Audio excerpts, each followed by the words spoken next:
Okay, next topic adalah topik 5, method. So sebelum ni kita ada belajar tentang apa ni, kelas, method. So untuk topik ni kita spesifik tentang method. Okay, so awak boleh baca objektif dia seperti biasa.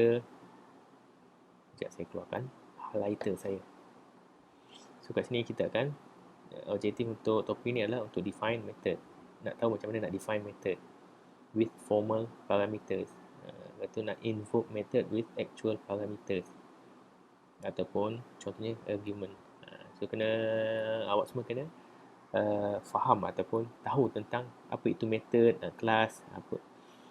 Ni nak define return value untuk method tersebut. To define method without return value. Tadi ada return value, ada yang tak ada return value. Lepas tu nak pass argument by value dan sebagainya. Awak boleh baca. So ini adalah masalah pembukaan kita, problem opening kita. Apa yang kita fikir sebelum ni yang kita kena fikir sebelum kita nak teruskan topik ni. So kat sini dia kata masalah dia ataupun problem dia adalah nak mencari jumlah tambah untuk integer daripada 1 sehingga 10, 20 ke 30 dan juga daripada 35 ke 45.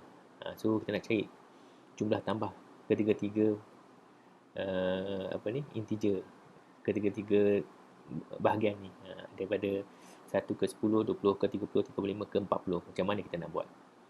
So selalunya kita akan secara asasnya dalam kita punya main method. Sebelum tu kita kena faham. Dari awal lagi saya dah bagi tahu, dah terangkan yang kita programming kita mesti ada satu kelas. Dalam kelas at least kena ada satu main method. Kena satu, at least kena ada satu method. Method ni kita dalam Java panggil method. Dalam programming language yang lain, mereka mungkin panggil dia sebagai function. So senangnya kita panggil method lah, nanti awak confuse. So ini kelas. Kita ada kelas, satu kelas. Dalam kita punya programming ataupun sorry okay. Sekejap saya nak padam dulu display ni. Okay. No tulisan saya. Kita kena ada satu, ada kelas.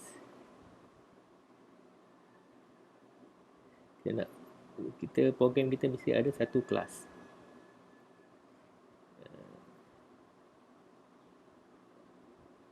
Ni blok untuk kelas tersebut. Dalam kelas kita mesti ada satu method.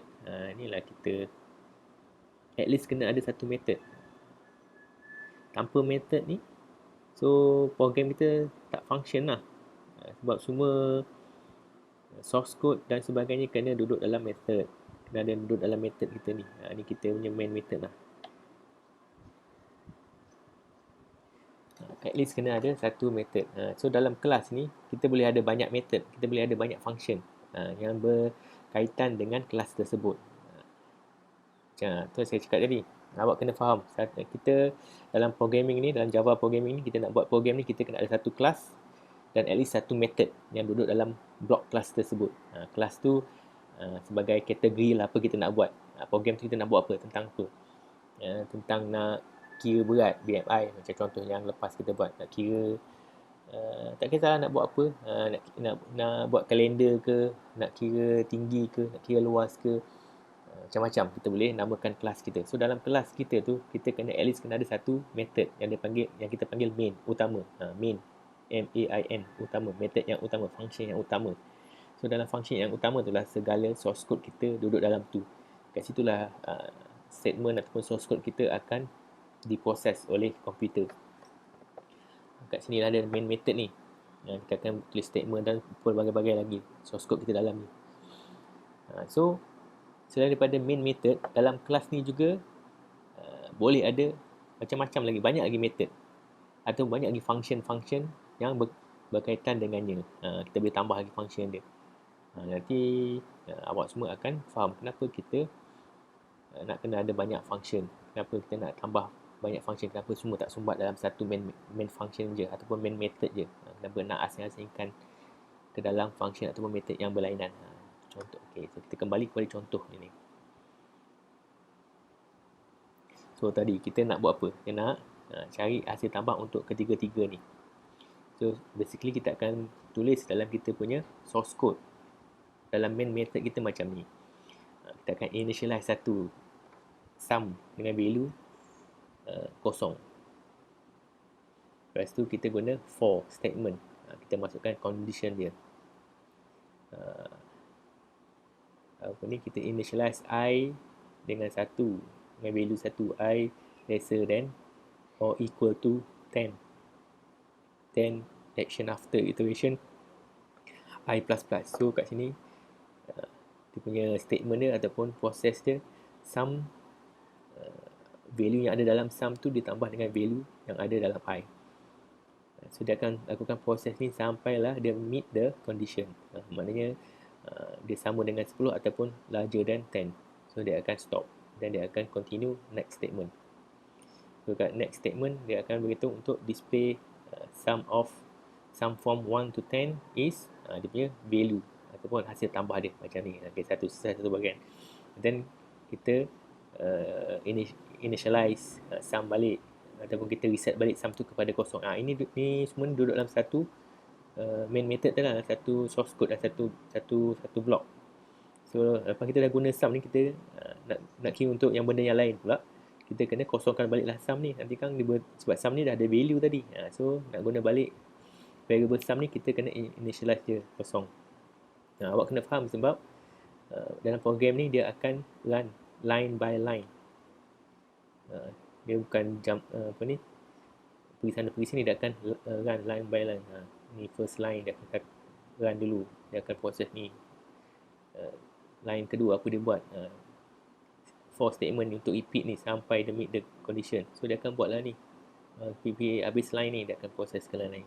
Dah habis line ni dia akan display value sum ni, and then dia akan lepas settle ni dia akan ke next line. So next line ni kita kena initialize balik lah sum ni tadi kepada kosong. Nak kosongkan balik value dalam sum sebab kita nak guna balik sum ni.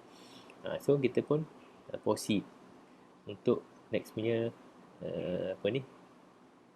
keadaan tadi, next punya kategori 20 ke 30, hasil tambah 20 ke 30. So kita masukkan nilai awal I ni ada 20. So nak sampai ke 30. So kita buat ni plus I++. So dia boleh so nilai I ni sentiasa increase. So kita pun tambahlah sum tadi kosong, tambah dengan I 20. Lepas tu dia akan for ni akan check I tadi 20, adakah kecil ataupun sama dengan 30? Ya betul, dia masih kecil daripada 30. So dia tambah lagi. Tadi dah 20, dia jadi 21. So 20 tambah, sorry tadi 20, 21 tu tambahlah 21. Tambahlah 1. Tambah 21 lah, dia akan increase 1.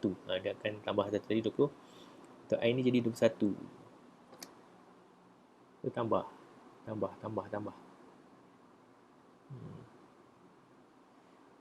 sampailah dia meet the condition. Yang I ni sama dengan ataupun larger than 30. Dia sama dengan 30. Dah sama dengan 30, dia pun keluar daripada for punya statement, for punya loop. Dia pun pergi print out sum from 20 to 30 is value, hasil tambah tadi 20 sampai 30 tadi, berapa value dia. Lepas tu dia repeat balik untuk kira yang next punya. Tadi kita ada 20 ke 30, lepas tu 35 ke 45. So dia kena kira balik. So dia masih nak guna variable yang sama. Tadi variable ni dah ada value, so dia kena initialize balik sebagai kosong ataupun reset balik sebagai kosong. Dia kena masukkan, so dia masukkan value kosong ke dalam sum. Ni for statement untuk 35 ke 45 I++. So ni dia kira 35 masih kecil ataupun sama dengan 45. 35 masukkan dalam sum tadi. So 36, 37, 38, 39. Saya tambahlah 35 tambah 36 tambah 37 tambah 38 tambah 39. Saya tambah 3 value kesesuaian value tu tadi sampai dia dah lebih daripada 45. I ni dah lebih daripada 45. dia pun exit 4 ni. Lepas tu dia akan print out lah hasil tambah tadi. Sum from 35 to 45 is value hasil tambah tersebut. Ini cara penyelesaian untuk masalah ni tadi. Dia nak dapatkan hasil tambah untuk ketiga-tiga range ni. Itu cara dia. So salah satu ni saya dah tunjukkan tadi lah. Sama je yang cerita, awak boleh baca balik cara dia tambah satu tambah ni, dia proses dia sama je. So instead kita sumbat semua ni dalam satu kelas, iaitu main method. Sorry dalam satu kelas pula, dalam satu method iaitu main method, kita boleh pecah-pecahkan dia. So kat sini solution dia, cara dia adalah kita buat satu lagi method lain untuk kira hasil tambah tu je. Kat sini ni main method kita yang kita selalu tulis program tu. So kita tambah satu lagi method. So dia mesti kena duduk dalam blok yang berasingan. Dia kena ada dia punya open bracket dan curly bracket sendiri. So dia tak boleh duduk dalam open bracket dengan curly bracket main method kita. Sama ada dia boleh duduk atas ni ataupun kita boleh letak dia kat bawah ni. Kat bawah ni pun tak ada masalah. Kita boleh letak bawah ni. Blok ni kita boleh letak atas ni ataupun bawah ni, tak ada masalah. Yang solution ni dia letak atas je. So apa dia buat? So macam ni, kat sini kita nak, so kat main method kita dah jadi, source code tu jadi pendek lah. Kita nak tiga range tadi, kita panggil tiga kategori lah. Nak print out, display sum daripada sini, and pun panggil. Ni dia tulis sum plus 1 plus, sum 1 and 10. Maknanya dia panggil method ni, masukkan value 1 sehingga 10, X dan Y. So dia panggil ni, dia akan jump. So komputer tu tahulah, Java kita punya program tahu jump, dia akan pergi ke method yang kita panggil ni. Ni method baru, sum. Dia ada nama method dia. So dia akan pergi ke sini, dia akan masuk value integer 1, I1, dia akan masuk value 1, integer I2, dia akan masuk value 10. So dia akan proses dia punya kira jumlah total penambahan tadi dalam method yang lain, method sum ni tadi. So kat sini pun sama je, dia initialize sum ni sebagai kosong. Lepas tu dia guna for statement. So dia masukkan value yang dia dapat daripada main method tadi, dia masukkan value. I tadi apa? 1. Atau I tak sama dengan I2. I2 ni apa? Dia 10. So dia akan proses, buat sum. So sebab kita nak return value tu, kita kena, method ni kita kena return. Sebab tu dia ada return type dia integer. Ini return type dia void. Selalunya kita pakai main method kita, return type dia void sebab dia tak return value ke mana-mana. Dia pakai kat situ, sebab tu main kita. Kita boleh jadikan main kita ni sebagai satu method yang ada return type, integer ke double ke. Bila kita nak guna kita punya kelas ni dalam kelas ataupun package yang berasingan. So sekarang ni kita masih guna dalam yang sama. So kita tak perlu nak return value tersebut. Tapi kita nak, untuk method sum ni, kita nak value tu, kita nak return, nak masukkan kat sini. So dia kena ada return. Dia kena return value tersebut. So dia akan return value tersebut, masuk ke sini, masuk ke sini. So dia akan print out lah jumlah dia, jumlah hasil tambah dia tadi. Untuk range kedua pun sama, untuk range ketiga pun sama. So macam ni lah kegunaan dia, method dia. Kegunaan method tu, ada main method, ada method tambah yang lain yang duduk dalam kelas yang sama. So dalam main method kita jadi pendek lah. Kita tak perlu tulis sampai 3 kali benda yang sama. Jadi sebenarnya kita tak benda yang sama je. Program ni, source code ni benda yang sama. Kira for statement, ulang-ulang, print out. Initialize, lepas tu initialize sum, tu guna for statement, ulang, repeat, lepas tu print out ataupun display dia punya. So ni kita nak buat 3 kali. Instead kita buat 3 kali, kita hanya buat program tu sekali je. Kita hanya hantar value je. So sum method ni akan kira je. So situlah kegunaan dia method ataupun function. Contoh cara defining method. Method ni adalah satu collection of statement that are grouped together to perform an operation. Statement yang dia dikumpulankan bersama-sama untuk menjalankan operasi yang tertentu, maksudnya yang dia perlu jalankan lah. So So method definition consists of dia ada method name, ada parameters, ada return value type, dan ada body.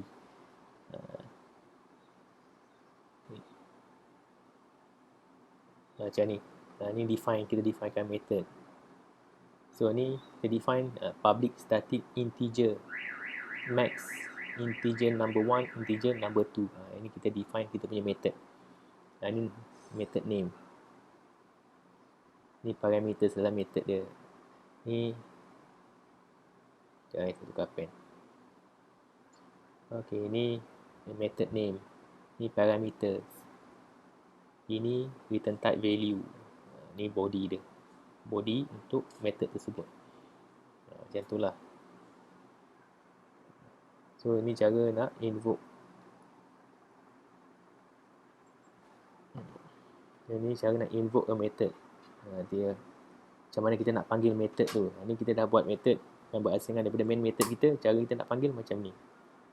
Kita kena initialize satu variable dan kita kena panggil name method tu dan masukkan value untuk method tu proceed. Okey. Macam ni ada saya beritahu tadi. Ni adalah method name. Ni adalah dia punya parameters. Kita panggil dalam method ni kita panggil dia formal parameters. Ini dia punya return value type. Public static ni adalah dia punya modifier ataupun kita panggil dia method header. Dan yang ni adalah dia punya method body. Last sekali method kita kena return value, dia ada return value dia. Dan keseluruhan ni kita panggil dia method signature. Yang ni untuk formal parameters ni kita panggil parameter list. Invoke a method ni adalah cara kita nak panggil method tersebut. Bila kita duduk dalam kita punya main method, so kita nak panggil method tersebut ataupun function tersebut, macam inilah cara dia. Kita initialize satu variable, kita panggil nama method tersebut yang kita nak tu, dan kita masukkan value yang kita perlu masukkan. Value kat sini kita panggil dia sebagai actual parameters ataupun argument. Okay, method signature is a combination of the method names and the parameter list. So kena ingatlah ni, method signature ni adalah kombinasi antara method name dan juga parameter list. So, macam saya beritahu tadi, keseluruhan ni adalah method signature. Depan ni adalah method name. Ini dia punya parameter list. Ataupun dalam parameter list ni ada formal parameters. Kita panggil dia method signature. Ni jadilah sama je cara nak define method. Ini cara kita nak panggil method tersebut ataupun kita nak guna method tersebut. Formal parameters. So, okay, apa itu formal parameter? Ia adalah the variables defined in the method header. So, variable yang kita define dekat method header ni method header. Satu ni method header. So, variable yang kita define itu kita panggil dia formal parameters. Ni dalam ni adalah formal parameter. Dalam method header tadi. Apa pula actual parameter? When the method is invoked, you pass a value to the parameter. This value is referred as actual parameter or argument. Actual parameter ni bila kita nak panggil kita punya method tadi ataupun function tadi. Contoh tadi kita nak panggil method max ni. So kita kena masukkan parameter ataupun value. Kat sinilah dia panggil ni actual parameter. Dekat method tadi, dekat method header tadi, formal parameter. Untuk dia terima parameter tersebut. Kat sini kita nak bagi parameter tersebut dalam kita punya macam mana kita nak invoke ataupun nak panggil method tadi. Return value type. The return value type is the data type of the value to the method returns. So, if the method doesn't return a value, the return value type is the keyword void. Kalau kita tak ada return value, kita tak nak return value, kita pakai void. Macam kita punya main method tu lah, kita tak ada nak return value. Kita tak ada nak return ke mana-mana, kita tak ada nak pass ke mana-mana. Sebab semua kita punya proses ataupun source code kita, program kita berjalan dalam main method tu sahaja. Ni contoh dia, kalau the return value type in the main method is void. Ni dia dalam void tadi, dalam main method tadi kita tak ada nak return value, so kita pakai void. So dalam method yang lain, sebab kita panggil method tu, kita bagi dia variable ataupun parameters. So method tersebut kena proses lah, and then hasil ataupun result daripada proses tu dia kena return balik kepada main method. So sebab tu kita kena pakai return value type yang sesuai untuk kita return value daripada method tersebut. Macam sini dia pakai integer, so return result dia ni mestilah dalam integer value, supaya dia boleh return value tersebut kepada kita punya main method. Calling methods, macam mana kita nak panggil method tersebut. Contohnya dekat ni, method max tadi. This program demonstrate calling a method max to return the largest of the integer value. Sebagai contoh, awak boleh macam biasa tekan test max ni, klik, dia akan keluar source code, dan awak boleh tengok one by one, line by line, step by step source code tersebut, fahamkan, and then awak tekan animation untuk verify awak punya kefahaman. Sebagai contoh macam ni lah, kita ada satu main method. Ini kita punya main method yang pertama ni, blok yang pertama adalah main method. Dalam main method ni kita tulislah kita punya source code program kita. So kat sini kita initialize I, J, K. Lepas tu kita nak display statement ni, the maximum between I and J is K. Maknanya kita nak display the maximum between I, value kat I ni, dan value dalam J ni adalah K, value K. So ni dalam main method kita. So dalam main method kita nak tambah, problem dia sekarang ni adalah kita nak tambah dua value ni. Bukan nak tambah, ataupun kita nak change yang mana maximum, dua value ni antara I dengan J ni. So tapi dalam main method ni kita tak ada proses dia. Kita hanya panggil, so kita panggil main. So kita panggil max method ni. Max method ni kita namakan dia sebagai max sebab kita nak cari maximum value antara dua value yang dibagi.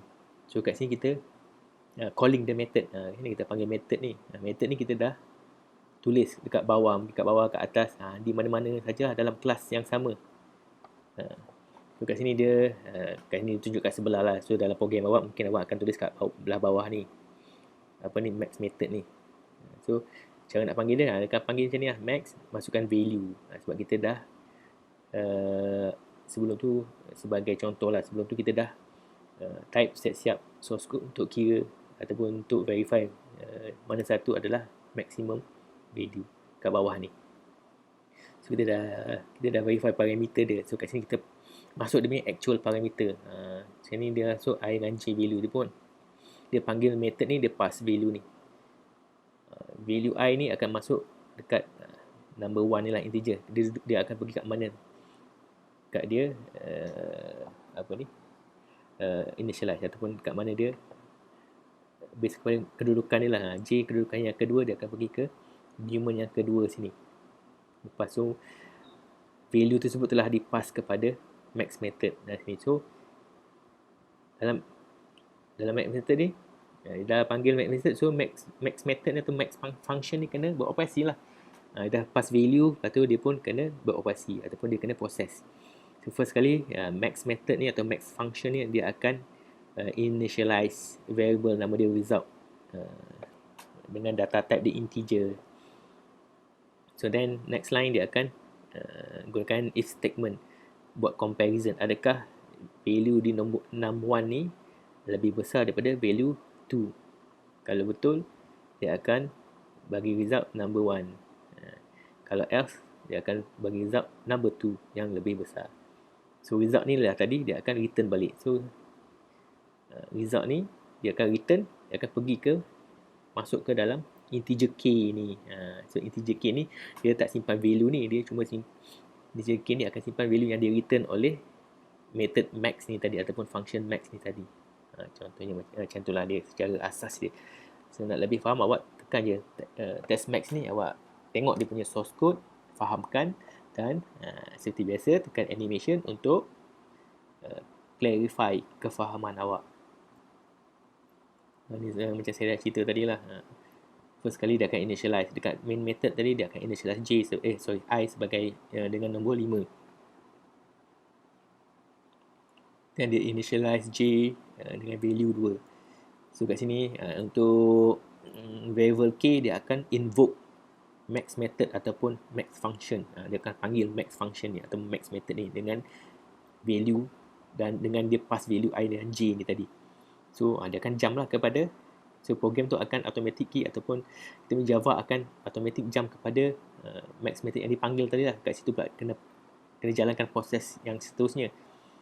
So kat sini max method ni, max function ni, dia dah terima value tadi, value I dan J tadi. So dia kena evaluate, dia kena process. So first dia akan declare variable result ni, dia declare dulu sebagai dengan integer, dengan apa ni, data type integer. And then dia akan compare lah two values tersebut dengan menggunakan if statement.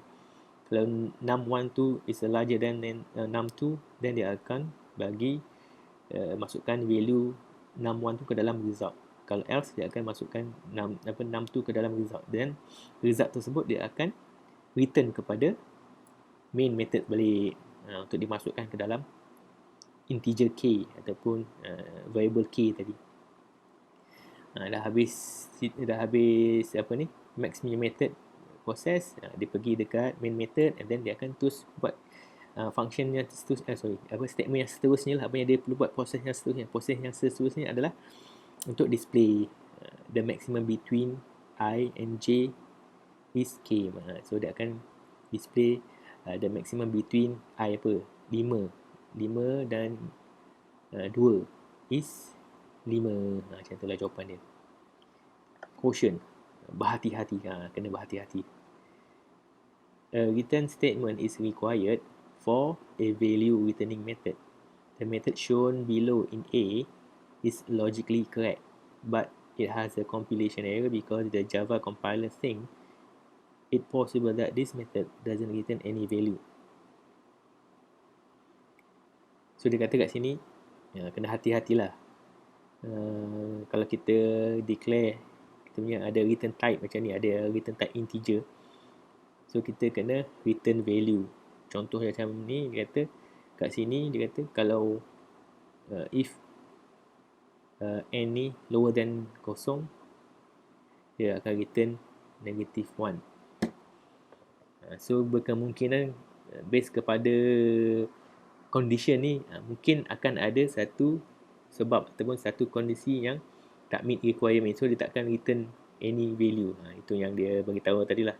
So instead to fix the problem, kita kena delete lah, buang je if n lesser than 0 in A ni, dalam A ni, ini kita kena buang. So compiler will see a return statement to be reached regardless of how the if statement is evaluated. Macam mana pun compiler akan nampak dia ada return value, dia akan ada return statement. Sebab kalau kita tak tulis ini pun, dia tetap akan beroperasi seperti sama je, tak ada perubahan. Inilah, kalau besar daripada 0, dia akan return 1. Kalau sama dengan 0, dengan 0. So else, maknanya kalau bukan besar daripada 0, dia kecil daripada 0 lah. So kita tak perlulah tulis condition dia, kita tulis else je. So kita return je -1. So compiler boleh baca, boleh tahu memang dia ada return. Macam ni, kalau ada condition macam ni, compiler akan ingat bila ada condition dia kalau dia meet condition, dia akan return. Kalau tak meet condition tersebut, tak return apa-apa value. So tak boleh lah nanti logik dia betul, cuma dia akan hasilkan compile error. Lepas tu nak compile nanti. Selain itu, reuse method from other classes. So macam saya cakap lah, method ni dia boleh ada dalam kelas, macam pelbagai kelas. Kelas ni macam kategori lah. Mungkin kita nak guna satu method yang ada di dalam kelas yang lain, kita kena panggil. Sebab tu dia kata reuse method. So maknanya method yang kita tulis ni kita boleh guna di mana-mana kelas sahaja. Kita kena panggil contohnya macam scanner tu. Scanner tu adalah scanner dot apa util java.util.scanner. Scanner tu adalah satu method dalam kelas java.utility. So kita panggil dia.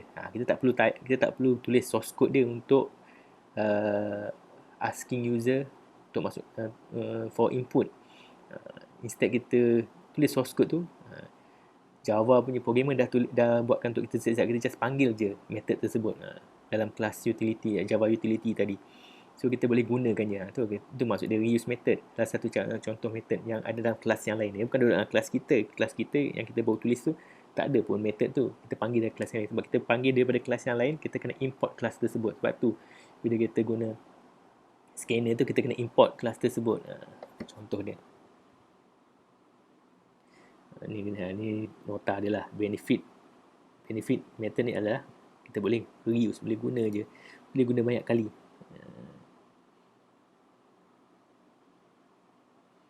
Macam kata the max method can be invoked from any class beside text max. Dia boleh dipanggil selain pada text max ni. Sebab max method ni duduk dalam kelas test max ni. So tak semestinya boleh guna kat situ je. Daripada kelas-kelas yang lain, kita nak guna max method tu, kita boleh panggil je. Contohnya kata kalau awak create new class, tak kisahlah nama dia apa-apa, test ke apa ke, and then you can invoke the max method using class name dot method name macam ni. So kita kena panggil, kita boleh panggil dia, walaupun method tu duduk dalam kelas lain, kita boleh panggil dia untuk kita guna dalam kita punya kelas. Cara dia, kita kena panggil dia punya class name and then the method name. Method name dia tadi max, dia duduk dalam kelas test max ni. So bila kita dah buat kelas yang baru, kita nak guna je method tersebut ataupun function tersebut, kita panggil je. So dia akan datang. So kita tak perlu type lah. Ini cara macam mana dia beroperasi lah. So first tadi macam kita tahu, kita dah declare dan initialize. Dalam main method kita declare initialize I, kita declare dan initialize J dengan value, and then kita declare K, and then kita panggil kat K tu, kita panggil max method ni. Then main method kita akan pass these two values pergi kepada max method, then max method terima value yang daripada main method tadi, dia masukkan ke dalam dia punya parameters, dan dia akan proses dalam dia punya method tadi, max method ni, dan dia akan dapat result, dan result ni dia akan pass balik kepada main method dan masukkan ke dalam key kita punya yang kita initialize untuk terima result tersebut. Macam itulah cara dia. Dah pass dan dah selesai dekat dekat max method selesai, kat main method selesai. Lepas tu selesailah. So stack tu empty, kosong lah tempat dia nak buat operasi tadi. Ni sama je macam saya explain tadi. So dia explain macam mana dia pindah-pindahkan value ataupun data tersebut ke dalam stack. Macam ni lah. First kita declare I dengan value 5, lepas tu dimasukkan ke dalam stack kita macam tu. Lepas tu kita declare J dengan value 2, kita masukkan dalam stack kat sini. Lepas tu kita declare K dan kita panggil. Kita declare K tapi kita tak masukkan value, kita panggil. Kita panggil max punya method. So dia akan, dan kita hantar dua value tersebut, value yang ada I dan J kepada max method. Dia pun panggil max method tu, dia terima value tersebut, dia pun proses. Sebelum dia proses, dia kena initialize dulu satu variable nama dia result, untuk dia nak pass nanti result tu ke mana. Kena ada nama dia. So kat sini dia proses if else, and then dia dah dapat result, dia return result tu kepada main method, and then dah selesai dapat result tu dalam main method tadi, dia akan proses the next line lah. So next line adalah untuk display. Dia akan display the statement tersebut, the maximum between I and J is K. Itulah dia. So selain itu kita boleh ada example tentang void method ni. Awak boleh tekan, klik sini, dan the return grade method tadi. So nak tengok return grade.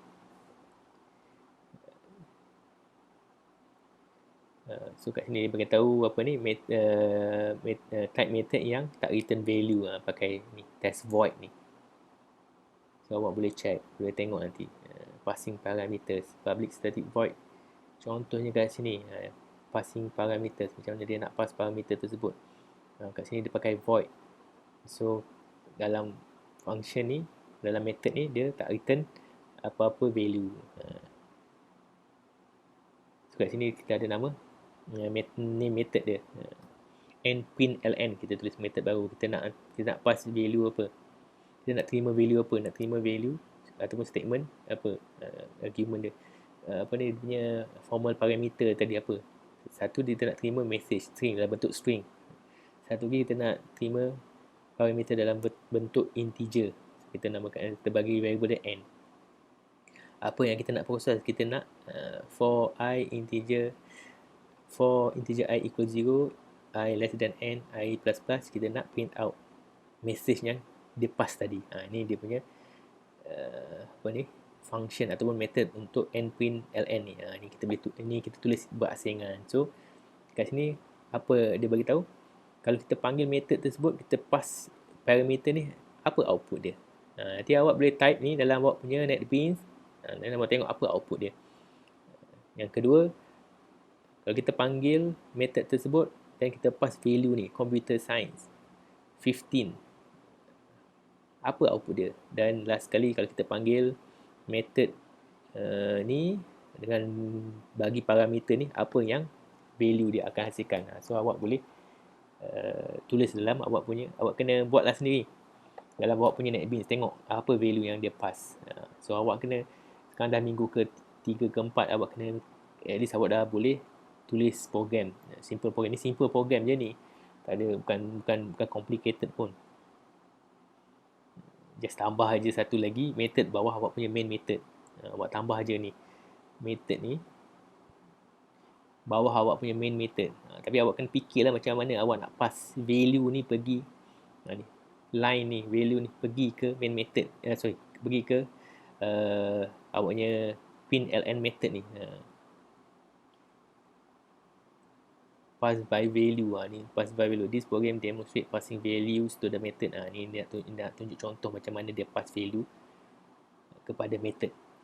Increment, awak boleh klik ni, tengok apa dia value, macam mana value dia pass pada method selain pada main method lah.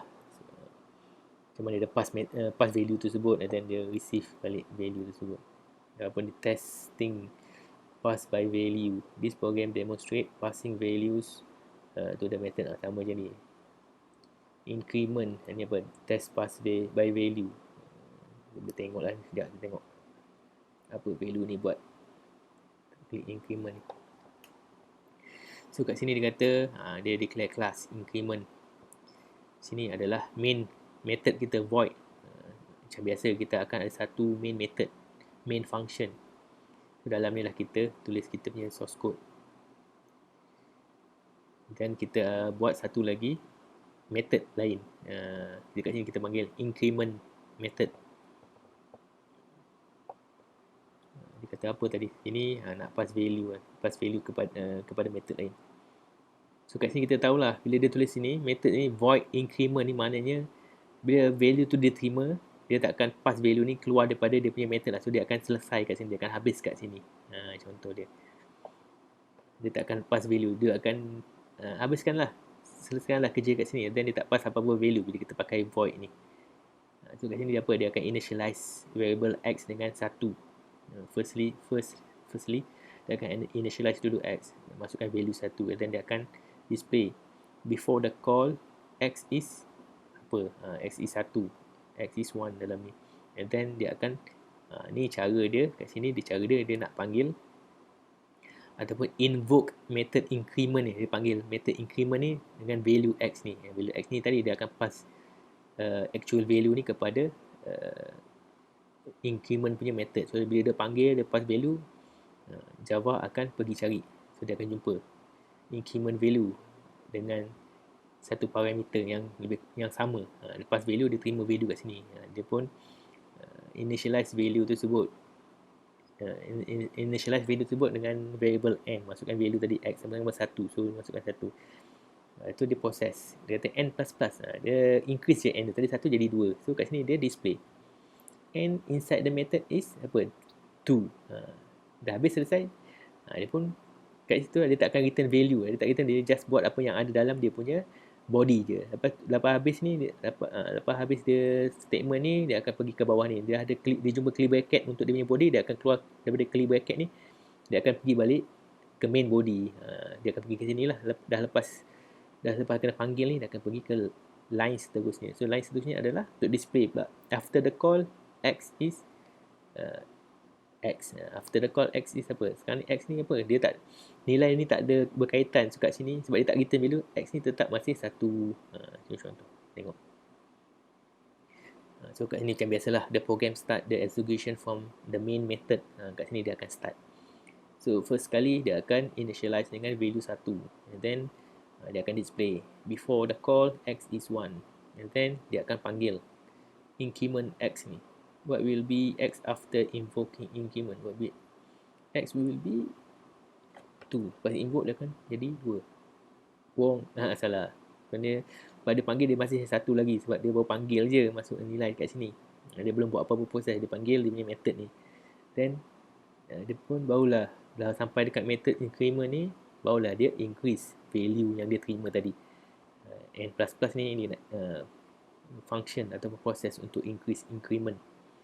N by 1, so jadi 2. Lepas tu next step, dia akan display value ni yang ada dekat N ni tadi. So N inside the method is N. So dia akan papa macam ni lah. Yang first tadi sini lah, ini dia akan tulis before the call X is 1, and then N inside the method is 2, and then selesai. Lepas tu dia dah jumpa dia punya curly bracket, close curly bracket, dia akan jump balik pergi ke main method untuk line seterusnya. Dia tak return apa-apa value, dia just jump je pergi. Kat sini pula dia akan, kat main method ni pula dia kena buat apa? Kena display after the call X is 1. Sama macam ni. Sinilah jawapan dia. Macam tu lah proses dia. Dan seterusnya. Okay. Apa? Testing pass by value. This program passing value to the method. Kita tengok apa dia buat. Dia panjang sikit. Jangan risau. So macam biasa kita akan ada satu kelas. Nama dia test pass by value. And then dalam kelas kita at least kena ada satu main method. So selalu kita guna public static void main method. So dia tak ada nak return apa-apa value kepada mana-mana. So first kali initialize num1 dengan value 1, and then initialize num2 dengan value 2. Then dia akan display apa-apa sini, display. And then kat sinilah dia panggil method yang lain ataupun function yang lain. Kat sini dia panggil swap. Nama method tu swap. So dia panggil lah swap method ni, dengan dia pun pass lah value num1 num2 ni. Dia panggil swap ni, and then swap ni pun dipanggil sini, dia pun terima. Dia pun tak ada hantar, dia pun tak ada nak return value kepada main method tadi. So kat sinilah dia swap method ni, dia terima value tersebut. So dia akan evaluate dan proses dalam dia punya body. So lepas dia terima, next step apa dia kena buat? Dia display inside the swap method apa, and then dia akan display cycle line. Before swapping, n1 is apa value kat n1, n2 is apa value dekat n2. Then swap n1 with n2, so dia akan swap. So dia akan initialize, dia nak swap two variable ni, dia nak apa ni, swap, tukar value dalam n1 ke pergi n2, n2 pergi ke n1. So sebelum dia nak tukar tu, dia kena masukkan nilai yang ada dalam n1 tu ke dalam satu variable yang lain, supaya tak bertindas, supaya tak hilang value tersebut. So kat sini dia initialize satu variable integer, nama dia temporary. Dia tulis temp je. Kita tak kisah variable dia nak nama apa. So dia masukkan value daripada n1 ni masuk ke temp. And then dia masukkan value yang ada dalam n2 tadi masuk ke n1. And then value yang ada dalam temp ni tadi dia masukkan balik ke dalam n2. So macam inilah cara dia nak proses swapping tu, tukar value tu daripada n2 masuk n1, n1 masuk n2. So lepas dia dah siap selesai, and then dia akan display jawapan dia.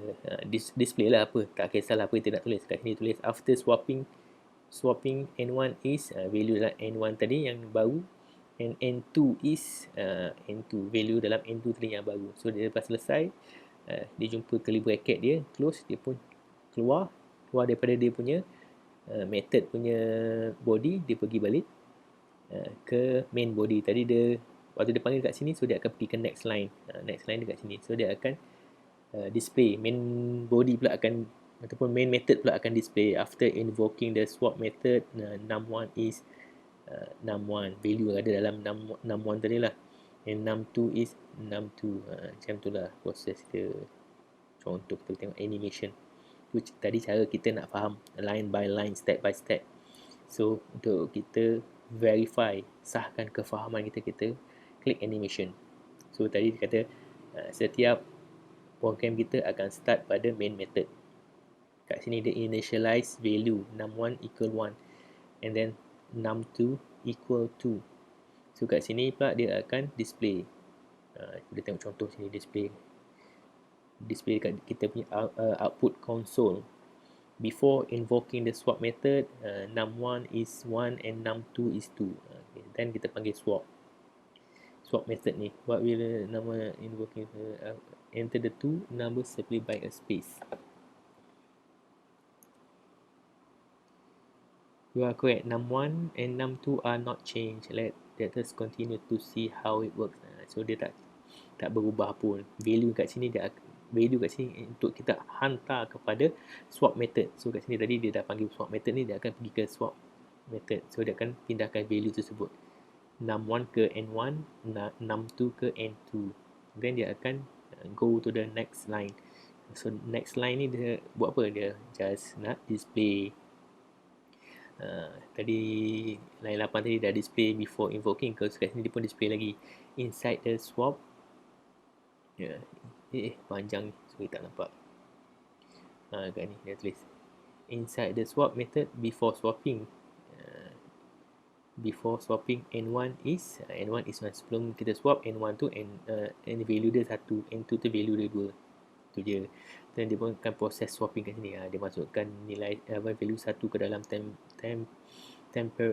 punya variable, and then dia masukkan value 2 ke dalam n1, and then temp tadi dia masukkan ke dalam n2.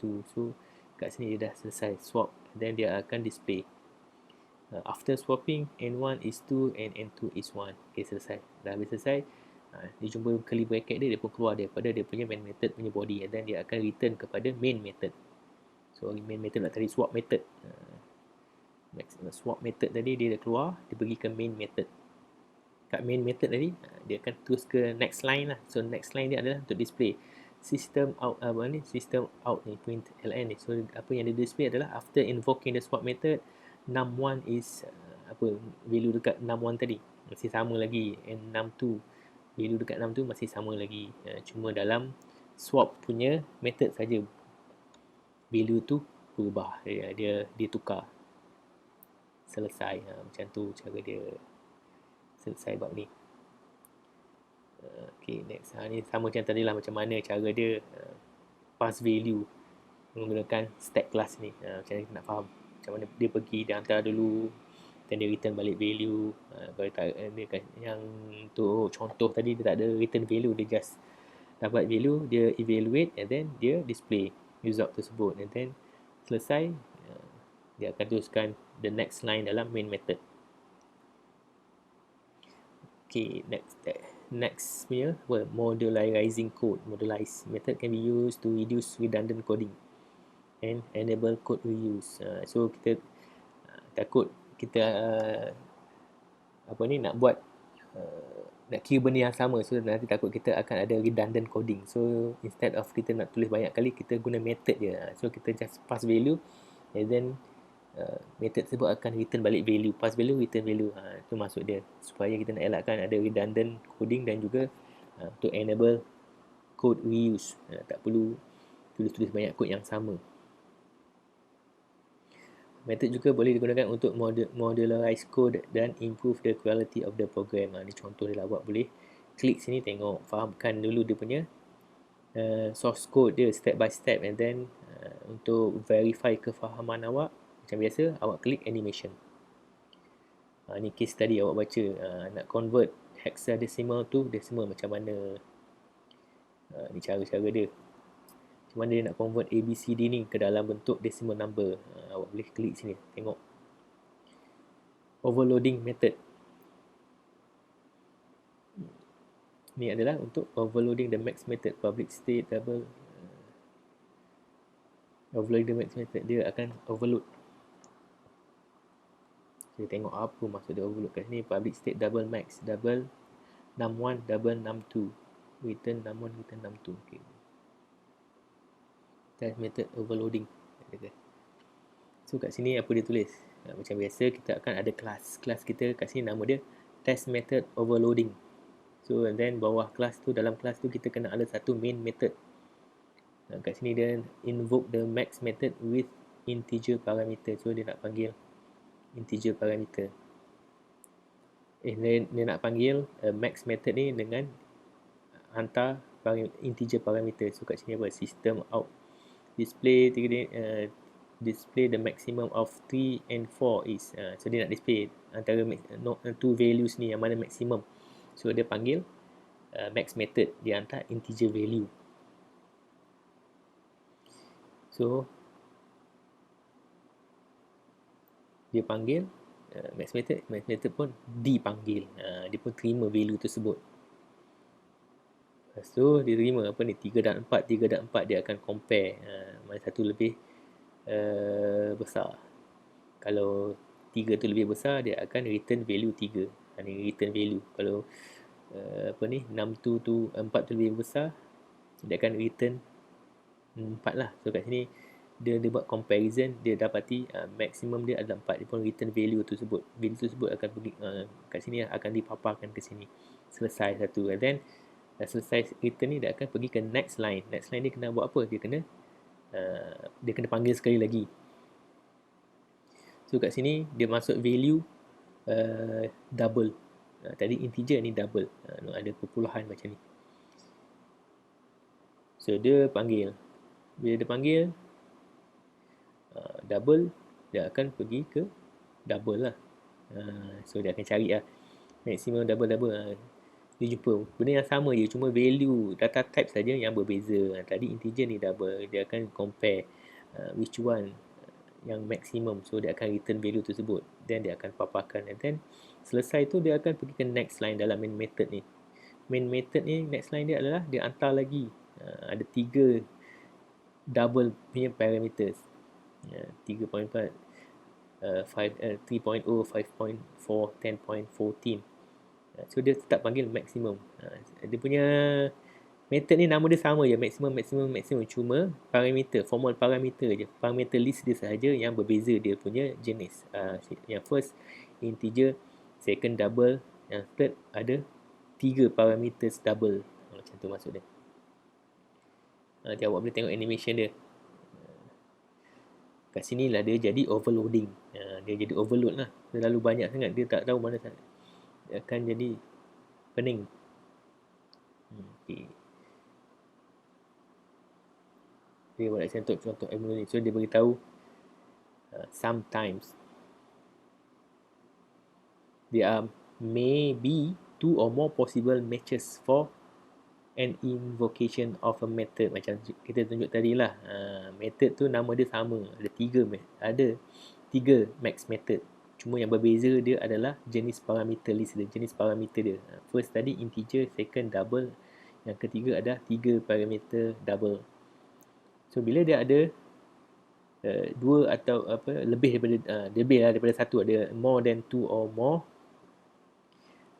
possible matches, yang possible. Dia tak sebab value, sebab Java ni, komputer ni, dia tak tahu mana satu dia nak pergi. So dia akan check dulu dia punya method name. So bila dia jumpa method name yang pertama tu untuk 3, tapi kita hantar value double, so dia akan ada masalah. Dia akan jadi overload. So dia akan ada compiler error. Compiler cannot determine the most specific match. Dia tak dapat nak tentukan mana satu yang spesifik. Sebab kita hanya hantar value. dengan berpandukan method name yang sama. Kat sini dia akan ada compile error. So kat sini ada panggil ambiguous invocation, di mana compiler tak dapat nak determine yang mana salah satu method yang sesuai, yang match dengan spesifik apa yang kita nak. Contohnya macam tadi lah, kita dalam kita punya source code tadi, kita ada class, ada main, kita hantar, kita panggil max method dengan value 1, 2. Dia pun jumpa ada satu, ada dua max method dengan nama yang sama. Sini pun dia declare double, sini pun dia declare double. Sini ada integer, sini ada double. So dia tak tahu, dia akan pening mana satu dia nak pergi. Kat sinilah dia jadi ambiguous invocation. Dia tak dapat nak specify mana satu method yang spesifik dia kena pergi. Scope of local variables. Local variable defined inside the method. Ini variable yang kita define dalam method tersebut, dalam sesuatu method. Kita panggil dia local variable lah. So scope dia apa? The part of the program where the variable can be referred, can be referenced. Mana dia boleh refer. So scope of local variable ni starts from its declaration. Start daripada dia declare and continues to the end of the block that contain the variable. So variable tu, local variable tu, dia start dia declare dan dia continues sampailah ke pengakhiran block dalam yang contain variable tersebut. Kat situ scope dia, kat situ dia boleh digunakan. Luar daripada tu dia tak boleh guna lah. Contoh tadi macam ada method yang lain. So dalam method tu kita kena declare lah, ni variable dalam method tu, dan kita boleh declare nama yang sama je. Dia tak akan ada masalah, dia tak ada hubungan antara satu sama lain, sebab dia local variable. Variable tu duduk dalam blok dia tersendiri. Local variable must be declared before it can be used. Kena declare sebelum nak guna. You can declare local variable with the same name multiple times in different non-existing block in a method. Kita boleh guna variable yang nama sama, ataupun kita boleh declare variable yang nama dia sama banyak kali, tapi dia kena duduk dalam blok-blok method yang berasingan. Dia tak boleh duduk dalam blok method yang sama. You cannot declare a local variable twice in nested block. Kalau block tu duduk dalam block, dia jadi dia nested, so tak boleh lah. Kalau block tu asing-asing, macam main method satu block, dan kita ada satu block function lain atau method lain lagi, satu block method yang lain yang duduk luar daripada function block tadi, main block tadi, main method tadi, main method punya block tadi, kita ada buat satu method lain, duduk luar daripada tu, kita boleh guna nama yang sama. Kita boleh declare nama yang sama, tak ada masalah. Kalau kita method yang satu lagi ataupun blok tu duduk dalam blok main method, tak boleh lah nama sama, sebab dia masih dalam local punya blok, kita panggil. Contoh dia macam ni lah. Ni kita punya method 1. Contohnya satu method lain. So kita declare I kat sini, C kat sini. Kat sini mana? Variable declared in initial action part of for loop header has its scope in entire loop, but variable declared inside for loop body has its scope limited in the loop body from its declaration end to end of the block that contain the variable. Dia kata kalau kita declare luar daripada sini, kalau kita declare kat sini, dia akan effect satu blok ni lah. Kalau dalam blok ni kita ada satu lagi variable kita declare, so dia akan effect dalam blok tersebut saja, dalam body looping, loop body ni. Lepas loop ni ataupun dia punya looping ni end, so luar daripada tu dia tak akan effect. it is fine to declare I into non-nesting block. Dia kata macam ni. Ada dua blok yang berbeza. Kita boleh declare je I in variable ni tak ada masalah. Dia tak berhubung kait. Kalau dia duduk dalam blok yang berasingkan. Ni for ni blok dia. For yang pertama. For yang kedua, ni blok dia. So bila duduk dalam berasingkan macam ni, kita boleh guna je I ni. Tak ada masalah. Boleh declare kat sini. Kalau kita declare kat sini, tak boleh lah. Sebab dia mengakumi satu blok.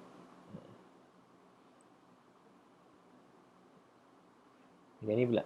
It is wrong to declare I in two nesting block. Two nesting block maknanya kita dah declare kat sini I. Ni blok dia. Lepas tu kita buat satu, ni blok dia. I ni dia blok dia.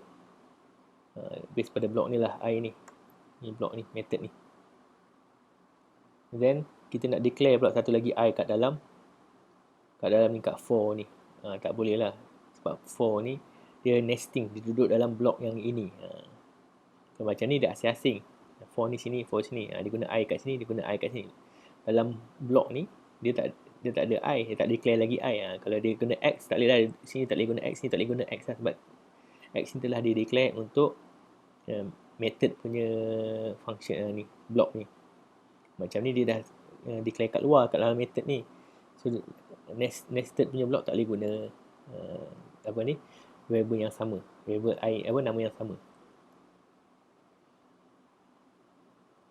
Ni tadilah. Ni compilation daripada sini je. Kita tahu find with no error. Tak ada error. Bila kita buat satu method, kita declare X dulu, then kita declare Y. And then kita ada satu for statement. Kita declare dalam tu. Ni blok dia. Dia akan hanya effect dalam blok ni je. Habis ending, I ni dah tak ada kesan kepada dalam keseluruhan blok ni. So dia boleh declare lagi blok yang kedua, ataupun for yang kedua, for statement yang kedua. Ni blok dia. Dia hanya akan effect dalam blok dia ni saja. So dia boleh declare lah lagi I kat sini. Habis dia keluar dari blok ni, tak adalah. Ni blok untuk method ni. Ni contoh bila kita boleh guna variable nama yang sama dalam blok yang berasingan. Walaupun dia duduk dalam satu blok method. Blok method ni dia tak declare I. Dia just declare X dengan Y. Contohlah kalau dia declare I kat luar ni, maknanya kat dalam for ni tak boleh guna I lah. Dia kena guna variable nama lain. Yang dua for statement ni, dia kena guna variable nama yang lain. Yang ni ada error bila dalam void, dalam method ni, incorrect method ni, namakan dia initialize satu X, Y, and then dia initialize I, lepas tu dia initialize lagi pula X dalam ni. Tak boleh lah, sebab X ni dia dah initialize satu kat luar, lepas tu ada satu lagi kat dalam, so dia akan ada error. Contoh tadi, so dia tak boleh nak initialize. Dia akan, kalau kita buat macam ni, dia akan override lah integer ni, X ni, jadi akan kosong. Jadi nanti jawapan kita tak betul. You can think of the method body as a black box that contains the detailed implementation for the method. Contoh macam ni lah. Method abstraction. Kita ada method header, kita ada method body. Semua yang berlaku tadi, source code kita type dalam method body ni. Black box. Optimal argument for input. Kat sini kita nak terima input ataupun parameter daripada method yang lain. Sini kita nak pass return value. Benefit of method. Benefit dia, kebaikan dia adalah kita boleh tulis method tu sekali, kita boleh guna banyak kali dekat mana-mana. Macam contohnya tadi lah, apa dia kata tadi, max method tadi, kita tulis je satu max method untuk kira value mana yang lebih besar secara general. So and then kita boleh guna je method tersebut kat mana-mana. Kita hanya hantar ataupun hanya pass value. Panggil method tersebut, pass value, method tersebut akan akan proses, buat dia punya proses based pada dia punya code dia dan program dia dalam tu, dan dia return value balik kepada penghantar tadi. So penghantar dia terimalah value mana satu yang paling tinggi. So dia terima value tu, dia akan go to the next step lah. Kemudian benefit yang lainnya, information hiding. Kadang-kadang kita nak hide information yang tak perlu orang lain tahu. So kita buat satu method yang lain ataupun function yang lain. So kita pass value pada function tu je. Orang lain baca tahu, orang lain baca kita punya source code program kita, dia nampak kita pass value ni kepada method ni saja, kepada method tersebut. So jadi kalau nak tahu lebih lanjut, dia kena carilah method tersebut yang kita pass kat mana duduk dia. Dia kena tengok pula source code kat situ. Selalunya sebab dia nak hide the implementation from the user. Macam mana dia nak hide implement dia, macam mana dia implement kod dia daripada user, daripada pengguna. Pengguna tak tahu. Kalau programmer lain, dia boleh baca je, dia hantar kepada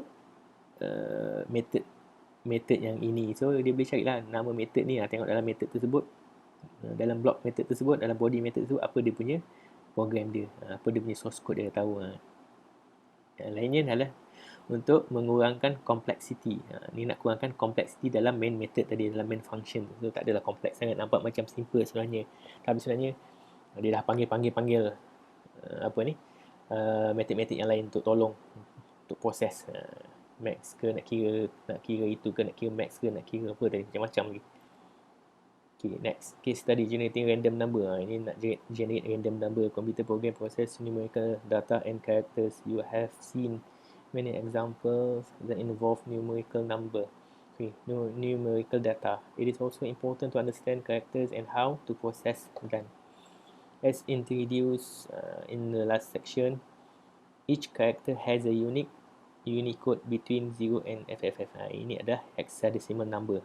Dia pakai kosong satu sampai lah ada A, B, C dan sampai lah ada F. So FF ni dalam hexadecimal number ni, bila dia convert ke decimal number, dia akan bagi value ini 65,535 in decimal number lah. So to generate random character is to generate a random integer between 0 and 65,535 using the following expression. Dia ni apa ni, case study ni adalah nak generate random number antara 0 sehingga nombor ni lah, FFFFF ni lah, hexadecimal ataupun 65,000 lebih ni, dengan menggunakan formula ni, expression ni. 0 math random, you have to add 1 to ni. Lepas tu kena darab pula, kena apa ni, casting pula, explicit casting, math random times ni punya expression dia. Dia masukkan dalam dia punya random punya calculation tadi. Now let us consider how to generate a random lowercase letter. Ni nak generate lowercase letter pula. The Unicode for lowercase letters are consecutive integers starting from the Unicode for A, then for B, C, and then seterusnya, and until Z. The Unicode for A is int integer A, contoh. So a random integer between integer A and integer Z is macam ni lah expression dia, macam mana dia nak generate random lowercase letter. Dia kena masukkan formula ini ataupun expression ni ke dalam dia punya source code. Okay, yang ketiga apa ni, all numeric operators can be applied to the character operand. The character operand is cast into a number if the other operand is a number or a character. So the preceding expression can be simplified as follows. A plus math random times Z minus A plus 1. So a random lowercase letter is, dia akan, apa dia kata tadi, dia kena apa ni, casting kepada dalam bentuk karakter. Ni nak explicit casting ni, kita nak cast value yang dihasilkan sini dalam bentuk karakter ke karakter. To generalize the foregoing discussion, a random character between any two characters CH1 and CH2 with CH1 larger than CH2 can be generated as follow. Ni nak generate dari lain pula punya karakter pula. So kat sini lah program dia, the random character class.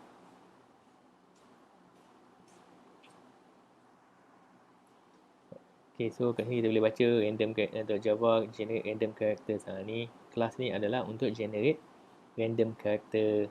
Kita akan panggil public class random character. Awak just klik kat sini je, so dia akan automatic pergi ke source code kat web base tadi yang kita selalu tengok tu. So kita akan boleh tengok lah public class untuk random character ni. So apa yang dia akan buat, dia akan generate random character between ch1 dan ch2.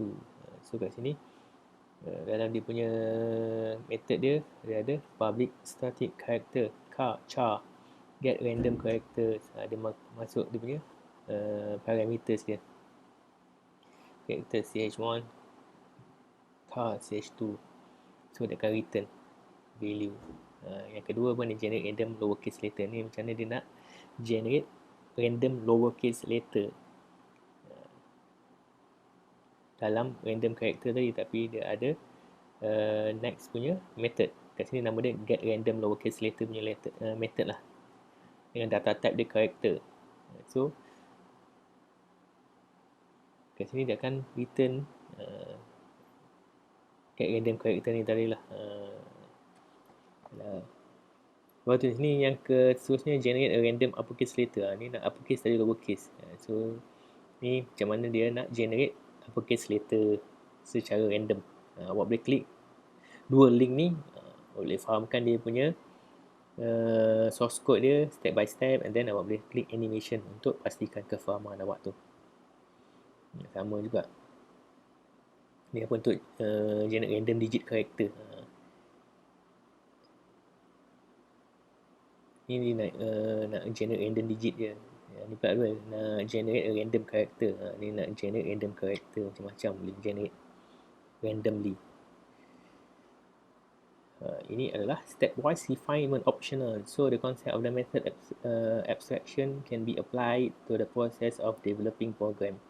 When writing a large program, you can use the divide and conquer strategy, also known as stepwise refinement. So awak kena faham lah stepwise refinement ni apa. Stepwise refinement ni adalah salah satu strategi untuk tulis program yang besar, yang large program yang terlalu panjang. So dengan cara divide and conquer, pecah-pecahkan dia. Program yang panjang kan tadi kita pecah-pecahkan dia, dan kita hasilkan dalam bentuk method-method atau function-function dia yang tersendiri. So kita boleh asing-asingkan dia. So kita akan jadikan dia dalam bentuk program-program yang kecil. Kita boleh panggil. So proses tu atau strategi tu dia panggil stepwise refinement. To decompose it into sub-problem, untuk decompose kepada sub problem ataupun problem-problem yang kecil-kecil lah. So kita boleh settle one by one, senang. So lagi mudah lagi. Instead of kita nak tulis programming panjang dalam satu method, so kita boleh pecah-pecahkan dia, bahagi-bahagikan dia. Dan sub problem ni pula kita boleh further decompose into smaller, more manageable problems. Okay, kita tengok contoh dia. Ni apa ni? Ni nak print calendar case study. Awak boleh tekan ni. Contoh dia nak buat ni lah, print calendar ni. Boleh tekan ni lah. Ni menggunakan stepwise refinement approach. Awak boleh klik sini untuk lebih lanjut. Macam biasa. Okay, macam mana kita nak implement apa tadi? Stepwise stepwise refinement tadi untuk kita bina print calendar punya program. So ini contoh design diagram dia. So apa yang kita nak bina adalah main method kita kena ada. Main method kita adalah untuk print calendar. Ni main dia. So dalam strategi stepwise tadi kita nak pecah-pecahkan dia. So kita kena pecah-pecahkan satu. Kita boleh buat satu method untuk get input, untuk kita dapatkan input. Next kita boleh buat satu lagi method untuk print month, untuk kita print out monthly. Print out monthly punya result ke base. Tengoklah base pada kita punya calendar tu, apa yang kita nak buat. Kita pecah-pecahkan kepada sub problem. Next print month ni nanti kita boleh buat lagi sub untuk print month title, then next subtopic dia print month body. Lepas tu pecahkan lagi get month name atau apa. Untuk month body ni kita pecahkan lagi start day atau ada apa, number of day in month. Kita boleh pecah-pecahkan lagi. Lepas tu ni kita boleh pecahkan lagi method dia daripada start day tadi, daripada main calendar dari main method, masuk ke print month punya method, print body month punya method, and then kita pecahkan lagi start day ataupun total, and then dalam get start day ni, and then kita get total number of days, and then kita return value tu kepada kat sini pula ke get number of days in month, mana-mana kita nak guna bersambung-sambung. Lepas tu is leap year pula, kita boleh pecahkan lagi kita punya sub problem untuk the next method. Kira macam itulah cara dia. Dapat implementation top down. Ini implementation dia lah, macam mana dia nak implement the main method first, and then use the stub for the print month method. Dia buat satu main method first, and then dia pecahkan print month. Lepas tu apa lagi lepas print month, read input dan seterusnya. Ni kita klik kat situ. Ni bottom up approach is to implement one method in a section chart at a time for the bottom. Ni implementation macam mana kita nak buat program kita. Tadi kita dah buat dia punya flowchart. Ni salah satu contoh flowchart lah. Dia dah ada flowchart macam ni. So kita boleh implement dia sama ada top down, maknanya kita akan buat daripada atas ni dulu pergi ke bawah ni. Then next bawah sampai ni. Then ada second punya implementation bottom up. Kita dah buat satu flowchart anggaran kasar tentang program kita. Kita pun boleh buat daripada bottom up. Kita nak buat daripada bawah dulu. Kita dah nampak dah gambar kasar ada program kita, so kita dah ada idea. So kita boleh start daripada atas dulu, top down, ataupun kita boleh start daripada bawah dulu, bottom up. So kita buat method ni dulu. Method yang kecil-kecil ni senang-senang. Senang-senang tu dia akan sambung ke sini. So kita kena ada method ni, ada method ni, ada method ni, ada method ni. Kita kena tahulah. Dan sampai method ni. Method ni pula dia ada method lain yang ni nak gunakan. Boleh buat method ni, ada method ni. Dan sekali kita boleh buat satu main method. Boleh kita gabungkan ke semua method-method kita, ataupun kita boleh macam mana kita nak panggil dalam main method ni, macam mana kita nak panggil method-method yang lain. Itu salah satu contoh apa ni, top to bottom atau bottom to up. So macam mana satu nak diimplementkan, mana satu nak diimplementasikan, itu bergantung kepada programmer, bergantung kepada awak lah, macam mana awak nak implementkan awak punya program development, sama ada daripada top to down ataupun down to bottom to up. Benefit dia simpler program, kita boleh buat start dengan simple program dulu, daripada apa ni, program kecil untuk dijadikan satu program yang besar. So kita boleh reusing method, easier to develop, debug and testing, better facilitating teamwork. So bila kita dah buat satu program yang kita dah ada satu idea nak buat program yang besar, contohnya awak nak buat operating system, satu program yang sangat besar, so awak mesti datang dengan flow chart dulu macam ni lah. Bila dah pecahkan dia program ni ke dalam bentuk method, mana method, so based pada method ni kita boleh bagi kepada team untuk develop dia. Satu team develop untuk method ni, satu team lagi develop untuk method ni, satu team lagi develop untuk method ni, dan seterusnya lah.